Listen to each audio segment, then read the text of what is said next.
Marie's Memoirs.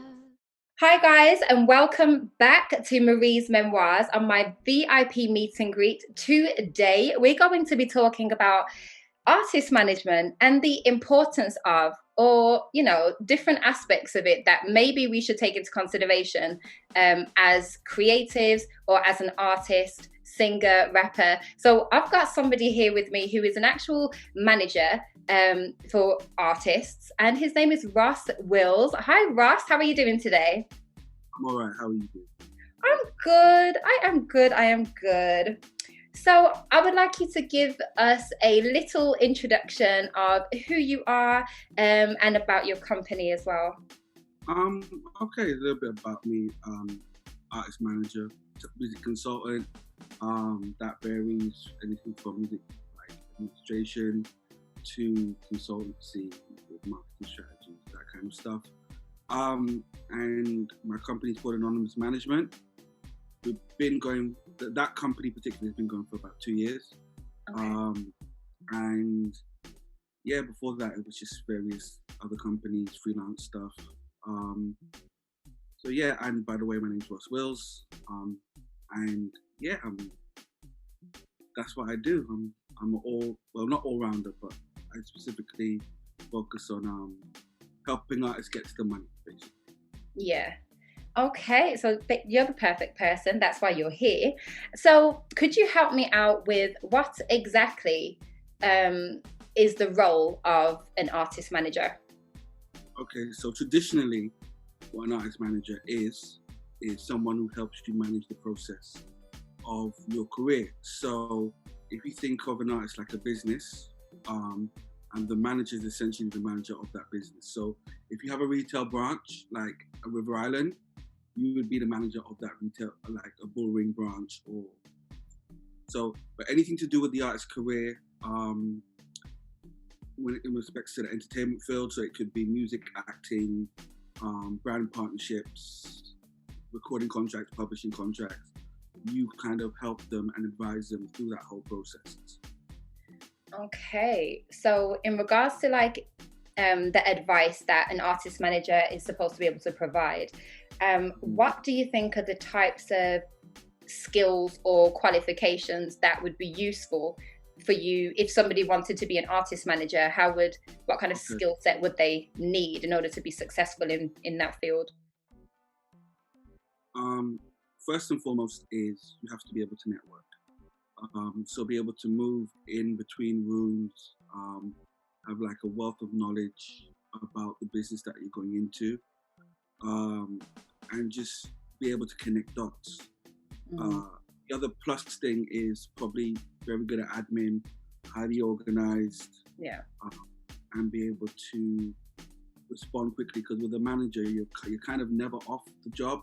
So depending on the level of your artist and where they're at in their career, if, for example, if you've got someone like Cardi B, your phone will probably never be off. You'll always be attached to your emails because there's so much stuff going in and out. Yeah. Um, so whereas, you know, someone like that needs to be on the ball 24/7. Like, it's good to cultivate that from early. No matter where you are, it's good to cultivate just being able to get the job done, essentially. Like, because that's what we get paid for. We get paid for the result, not so Ah, much. We get paid to bring things to the table. because that was going to be my next question is how do artist managers get paid? And I'm kind of focusing on because I know a lot of unsigned artists that are amazing. They Mm. don't have management, and then I know signed artists as well. So then, how do you with an unsigned? What would be the difference in pay within an unsigned and signed artist? Like, how would that work? I mean, first and foremost, it's if you look at it from, it only makes sense for a manager to get involved, like to manage the process when there's Right. some sort of income there. So whether it be from live shows or recording income or publishing income or brand partnerships, like, so anything to do with like that, so the artist can focus on the music and what makes them the artist. uh, it makes sense for us to get involved. Traditionally, it's between 15 to 20%. Okay. You can go as high as 25%, in some cases 30%. But that's if the manager tends to be helping to fund what's going on, like the activity, studio sessions, writing sessions, releasing of the music, marketing, all that stuff. So there are various models, but it usually works on a commission basis.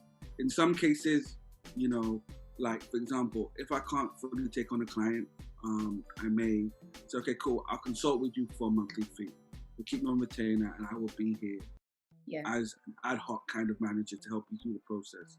And once you're, settled and everything's kind of set up, we can look at like a more long-term arrangement. But yeah, those are different ways. So you can have a retainer or commission based.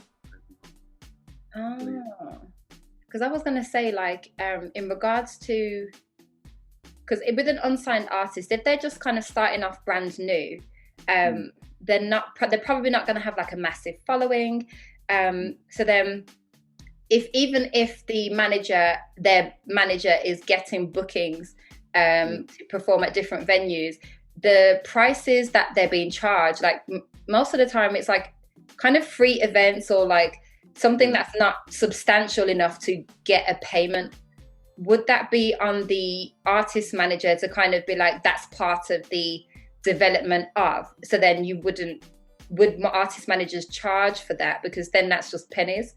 So to be fair, like there's, and I'm sure we'll get onto this at some point, but you can structure a contract in a way that you set like a threshold. For example, if a booking comes in and it's below £100 or £200 or £300, you won't commission it, basically. Yeah. So, and that's in place to protect the artist as well as just because if you're taking money out of the artist's pockets and they can't then use that money to further their career, you're becoming a hindrance. So, what I find with a lot of early artists in their careers, it doesn't make sense to have a manager because there's so little going on. Yeah. So it may make sense to, with everything being social media driven, it makes sense to go and sit down with a social media manager and work on that aspect of the career. Right. And build yourself up that way. Yeah. And then once you get the ball rolling, have somebody come in and help you kind of structure it properly so you can take advantage. No, that makes sense. Yeah, that makes sense.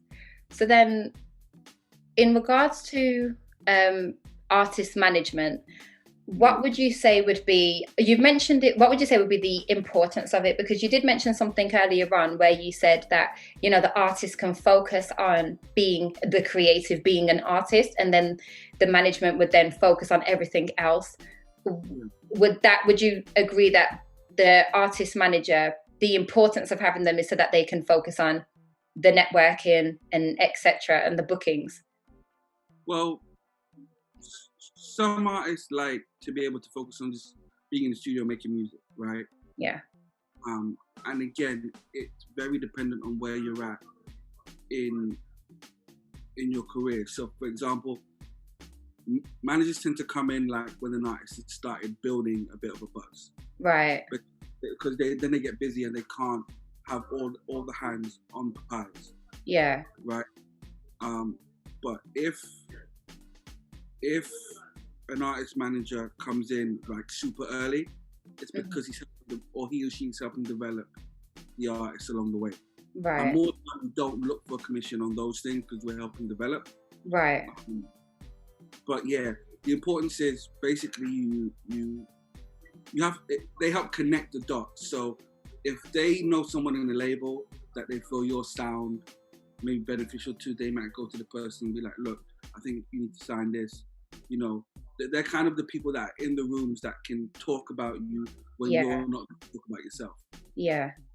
And they're essentially an extension of you. So it helps you to grow exponentially, because if you're in more places, in more than one place at a time, it makes it easy to grow.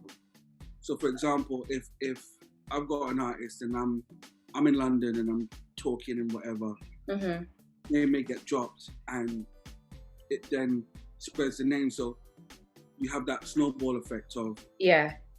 oh, Ross told me about this person, whatever. And then all of a sudden it's, it starts picking up momentum. No, that makes sense. So you mentioned about contracts before. As an unsigned or signed artist, like, what does a good contract look like? Or are there any kind of red flags in the paperwork that you should possibly negotiate or consider? Yeah, so first thing about a contract is everything's negotiable. Don't let people use the word or the term. This is industry standard. Yeah, right. There are best practices or there are things that happen in all contracts. Yeah. But there's no such thing as the industry standard. Usually, industry standard is a cover up for what we're about to rip you off. Right. So, but going into a management contract, you may just want to start out on a trial period of like 6 months or 8 months. Yeah. And have the option to sign for a longer period, but don't sign a contract over a 2-year period. Like anything over 2 years, just don't do it, because so for example, if you get to a point and the manager doesn't have the capacity to manage you past where your current success level is, yeah, you can hinder yourself in moving forward. And it's not that you're going to jump ship to go to another management team. It's just that a lot of artists, when they're starting out, they start with people that they know, and they aren't necessarily in the business. So it may make sense to, jump onto another manager who knows the business, has been around it a bit. It can kind of help you level up.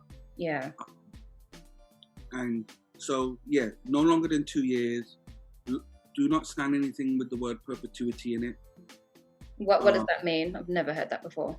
It means forever. So if you see a clause in perpetuity, don't sign it. Just walk away. Wow. So they have contracts out there, especially the early contracts, like from the 60s, 70s, and 80s, that had that a lot. From a management perspective, define what the management commitment is in the contract. Mm-hmm. So, for example, a manager is not a booking agent, but if you want the manager to be able to book your shows, or go out there and search for employment with shows on your behalf, state that in the contract. Okay. A manager,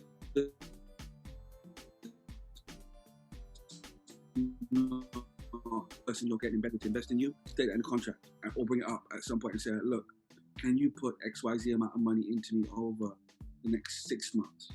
Yeah. Right? Allow me to do a manager is just basically just what says on the box. We manage, right? Manage the processes, the checks and balances, the ins and outs, and just making sure that the car runs smoothly. Yeah. Now, beyond that is additional. What you're finding is a lot of new managers, they're doing everything. They're the PR, they're the radio plugger. Yeah. They're doing everything. Right. So with a contract, just make sure the commitment is set out. So things to look for is in the contract is your term, the commitment, the accountancy clause, as in when you get paid, basically. Yeah. Anything over 90 days is a bit excessive. I usually say within 30 to 60 days, but that's a good window. So basically, once the commission comes in, the management, depending on your structure, the management may take the money and then pass the money on to you and keep their commission. And ideally, you can take the money and then pass on the management commission. That just depends. Again, that has to be set out in the contract. Yeah. Right. The accountancy clause is important, and also being able to audit your managers. So just in case you don't think anything's right or you're missing money, you have the ability to audit them and say, can you open your books? When you say audit them, what exactly do you mean? Okay, so say you're managing an artist and the artist. Yeah. I was expecting, I don't know, $6,000. Right. But with them for. Okay. They can, if you put it in the contract, they can then come to you and say, can you open your books? We're bringing in an auditor. It's super expensive. Like very rarely happens. That's why it ends up in court cases. Right. But you should be able to audit whoever comes on board. So record label, publisher, manager, lawyer, anybody who comes on board, you should have the ability to audit them. Okay. So you know where your money's going. Right? And I'd say the last thing is probably look at like the ability, like what you task the manager to do. So you're tasking the manager to be part of the creative control process and just set it out in the contract. Because more often than not, there's a lot of grey areas, and certain artists like people like helping them with certain things like recordings and all that stuff, and other artists don't. So it all depends. It's down to the artist, but just again be clear, because the contract is there for clarity. Yeah. So for any point in time you feel unclear, you can go back to the contract and be like, but in the contract it says da da da da da da. Right. Right. So I think those are the main things. No, that's very useful. To be fair, what was that P word again? Perpetuity. What was it? Can you get that one more time? Perpetuity. Okay, that's very interesting, because a lot of the times when people are reading through contracts, it's kind of like the boring small print, but that small print is you need to read through it and understand the words that are being used. So yeah, that's very interesting. I mean, to be fair, contracts are worded in a way where the average person will switch off after like 5 minutes, because they're like, it's what? Yeah.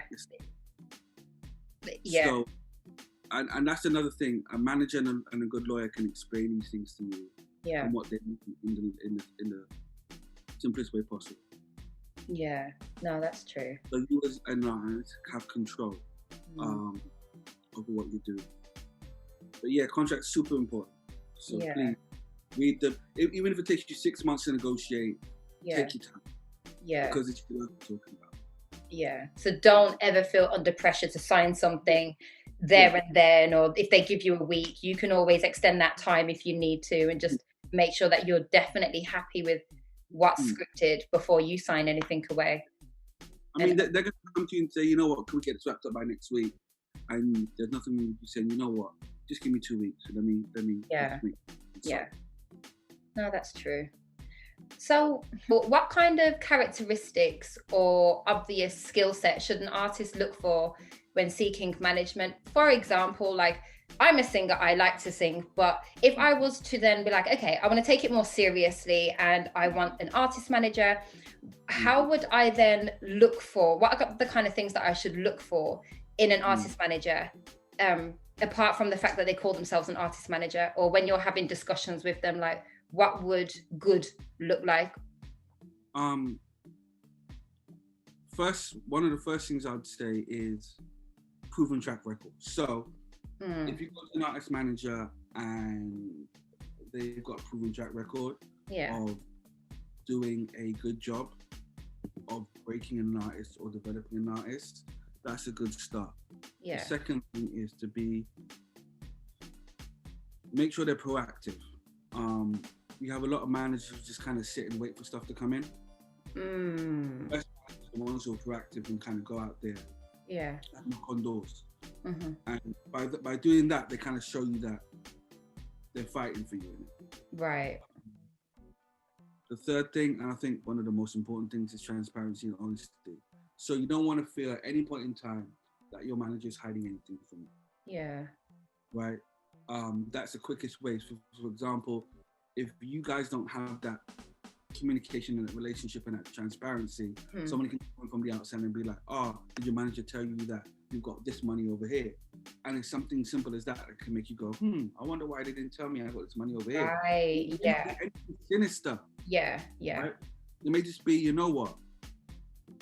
Let's figure out how we can position ourselves so we can take advantage of that without giving up too much. Yeah. But if it's not communicating to the artist, it may look a certain way. Yeah, That transparency. back from me. Yeah. So transparency and honesty, definitely a big thing. And communication. So what I do is every week with my different clients, I have a day a week. That's their day. So Okay. we let each other know like anything that's outstanding or needs to get done, or releases coming up, or plans, or meetings, or whatever. And it's just a time for just to catch up as well. Like, we may go to lunch, we may sit down, laugh, joke, whatever. Yeah. And it's just kind of building and developing that relationship. So, being able to communicate with each other, because what you find is you have a way of doing something, I have a way of doing something, right? So my way of doing something may be, I'm not going to tell you something till it's solid. Right. Your way of doing something may be, but I just want to know, no matter where it's at. Yeah. Right? Just tell me what it is. And that's what it is. That's what it is. And just little things like that can really kind of help a manager grow and an artist grow, because when you have that trust, then you can step away and just focus on what you're doing. Yeah, then it's one less thing to worry about, I guess. No, for sure. Okay, so I think my final-ish question is, what would be your top 4 priority items to focus on if a new artist is kind of self-managing themselves for the time being? Like, what would you suggest for them to consider in regards to how they manage themselves and how they progress initially? It's like anything, right? You know what you're getting yourself into. Yeah. You go into a relationship with a person, ask some questions because you want to know what you're getting yourself into. Yeah. You're going into a job, you want to know what the pay is. Yeah. Same thing. Educate yourself about the business you're going into. I didn't need to be like super in depth and all the terminologies and whatnot. But just get an idea of how your income flows, how you get paid, the few things that you need to know just in case they come up in terms of contractual stuff, and what type of person and artist you want to be, and the kind of people that you want around you. Right. And that will guide you, because, for example, if your core values differ from my core values, but we're working together, maybe knocking heads. Yeah. If you don't see the vision I see for you, and you don't see the vision I see for you, it's like, not kids. Yeah. Like, you want to be a commercial artist, and I may be like, no, but you're a touring artist, and all you want to do is make commercial songs, but they might not suit your vocal. Yeah. And I'm saying, we'll just go out and tour and make money that way. And you're like, nah, I want to be on the charts. So I want to be on the charts. Exactly. I want to be famous. So just looking at stuff like that and just making sure that it makes a lot of sense, like as an artist. Yeah. Because there's so much noise out there. Yes. Media, people's opinions, tons of music. You can kind of get lost in the fact that there's all this stuff out there. Right? There is an awful lot of stuff out there, yes. So, as an artist, I think the most important thing for you to do is to quiet the noise. Because when you quiet the noise, it makes it easier to focus. It's like putting your headphones on in a loud room. Yeah. And then on that thing. It's difficult when you're trying to compare yourself to all the other pieces of noise that are going on around you. Yeah. Because 1, you don't know their story, you don't know how they got there. Yeah. 2, you could, what you're seeing, like what you see a lot of the time isn't actually what's going on. The artists that look like they have money are actually, I wouldn't say broke, but they're not. They're not living. So just quiet the noise. I think self-management requires you to just quiet the noise, Because within quieting the noise, you can actually see through the trees and allow you to kind of say, okay, well, maybe I should step here as opposed to over here. Yeah. You know, and then because you get back to yourself, you make music that is in tune with you. Right. Without all the outside influences. Yeah. So it stays authentic that way. Exactly. Exactly. So that's why, like, I think, I can't remember the name of the artist that does it, but whenever they're going into album mode, they just don't listen to anybody's music. They don't listen to anybody's music. They go in the studio and, you know, they zone out. Just, yeah. No, I get that for sure. So yeah, and I think to be self-managed, you have to be organized. Like, you have to have a structure and a routine. Yeah, definitely. Like most artists, I think, who are starting out, they probably got a job, and may have kids. Yeah. You know, they may have family obligations. You know, car finance, bills. Bills still have to get paid. Bills still have to get paid.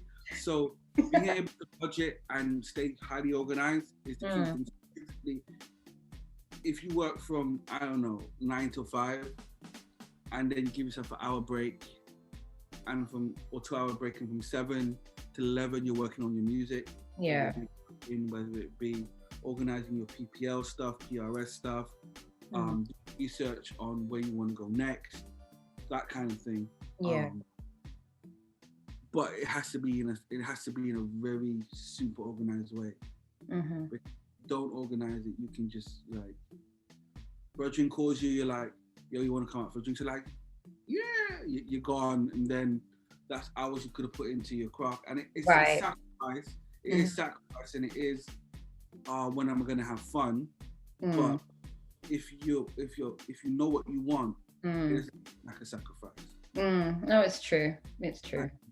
And I think that's what a lot of artists struggle with. Is I'm gonna work my tail off from now until the end of the year in this structure.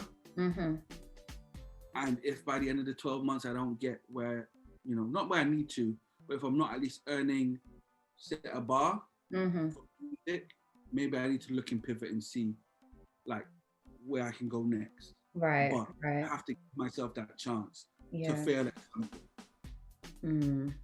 Right. So a lot of artists spend a lot of time complaining about the industry. It's like, again, quieting the noise, right? Focus on yourself. Because you have to build your own thing. You have to build your own infrastructure. Like, people like to attach themselves to a moving thing. So if you get that moving, one thing that I found useful when I started out was I spent 30 days learning one thing. Right? So, for example, I spent 30 days learning the basics of contracts. Okay. By the end of that 30 days, I was like, all right, cool. I think I got contracts. Yeah. And I spent 30 days learning publishing. And I asked all the questions, I grilled people, and I got the understanding of publishing. Yeah. I learned 30 days of what records were, and then so on and so forth, and mechanics, and then how the income rolls, and then you know, by the time you get to the end of that 12 months, you've got so much information and knowledge that you can implement, that anyone coming in to manage you has to be super clued up. Yeah. Yes. Okay. They can't pull the wool over your eyes. Right. But I notice a lot of artists don't necessarily like to learn about the business. They just want to create. Yeah.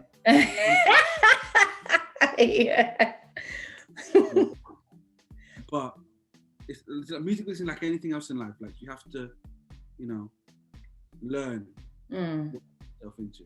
That's the take. Learn what you're getting yourself into, and for you, and then figure out where you want to sit in the picture. So, do you want the commercial success? Do you want to just make a living off of it and tour? Do you want to, you know, You want to be famous. Nothing wrong with that. You want to be famous and well known. Like, what is it that you want? And then, you know, defining your vision and your goal for yourself is super important. You know, because that's what everybody else tags on to. Because I'm going to come in and be like, have you thought about X, Y, and Z? Yeah.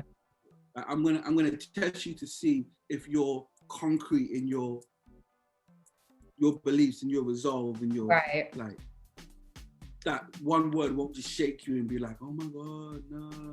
Like, and if you meet an artist that's confident in themselves as a manager, you're like, yo, I need to get with that, because they definitely know where they go. Yeah. No, that's Russ, you've provided so many little knowledge nuggets and things to think about. I've definitely learnt more about the industry from a artist managerial side of things. That was good. I think one of the main things that I'd probably take away from this is, as if you are an artist, make sure you understand why you are pursuing your artistry, and make sure you look into it from a wider industry perspective of the requirements that are possibly you're going to have to meet, and the dedication, just making sure that you do some kind of basic research and just knowing how things are supposed to go. So that people can't come into your creative world and then kind of put the wool over your eyes. So at least you'll have some kind of idea about how things are supposed to be. Because I do know that a lot of the time when some artists, and we've seen this in mainstream, when you've got amazing artists and then you find out that their managerial team are just doing a madness behind the scenes, and then, you know, you hear about court dates and then just Instagram's just absolutely blowing up on their side. But I think definitely it's as an artist, protecting your creativity and how you want to move forward, because it is a business at the end of the day. You are being creative, but it is a business that you're going to have to kind of mold your creativity into in order to reach a wider audience, so that more people can, you know, hear your work and the rest. So no, Ross, thank you so much for being here today. I really, really appreciate it. Yeah. What are your social media handles, if anybody would like to be in touch? Ross Wills on Twitter and Instagram, like ROSSWILLS. Perfect. Yeah, just feel free to reach out.